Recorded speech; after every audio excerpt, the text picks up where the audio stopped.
مذہبی حقوق کے ساتھ یہاں پر زندہ اور سلامت رہے، یہ ہمارا مطالبہ، یہ ہماری کوشش ہے۔ آج کا یہ مظاہرہ آپ کو ایک نیا پیغام دے گا، اور لگتا یہ ہے کہ اگر یہ بل واپس نہیں ہوا تو ہمیں جمہوری انداز میں پرامن طریقے پر دستور کی روشنی میں رہ کر اپنی لڑائی کو لمبے طریقے پر لڑنا پڑے گا۔ لیکن میں ایک پیغام چند شعروں کے ذریعے آپ سے کہہ کر کے ہٹتا ہوں کہ ہمت اور حوصلے کے ساتھ رہیے۔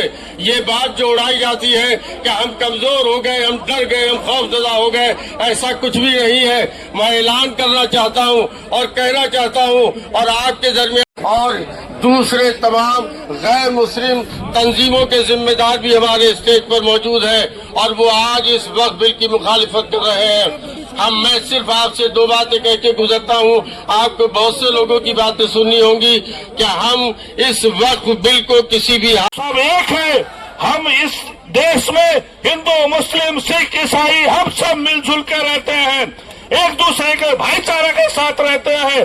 سب کے سکھ دکھ میں ہم ہاتھ بٹاتے ہیں۔ کل گنیش پوجا ہوا، کل درگا پوجا ہوا، ہم لوگ خوشی سے ہمارے ہندو بھائیوں کو گلے لگاتے ہیں۔ ہمارا عید ہوا، ہمارے ہندو بھائی ہمارے گھر آ کے سیویاں کھاتے ہیں، بریانی کھاتے ہیں، ہم لوگ مل جل کے ہیں۔ یہ چیز کو کیندر سرکار کو سمجھنا چاہیے کہ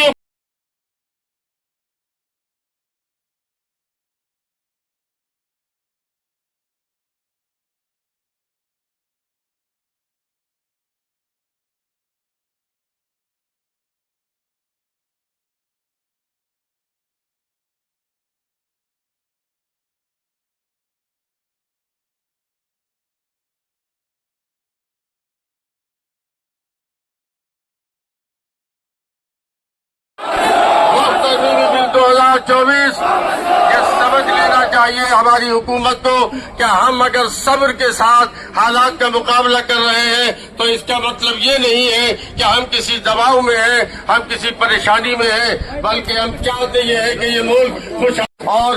دوسرے تمام غیر مسلم تنظیموں کے ذمہ دار بھی ہمارے اسٹیج پر موجود ہیں، اور وہ آج اس وقت بل کی مخالفت کر رہے ہیں۔ میں صرف آپ سے دو باتیں کہہ کے گزرتا ہوں، آپ کو بہت سے لوگوں کی باتیں سننی ہوں گی کہ ہم اس وقت بل کو کسی بھی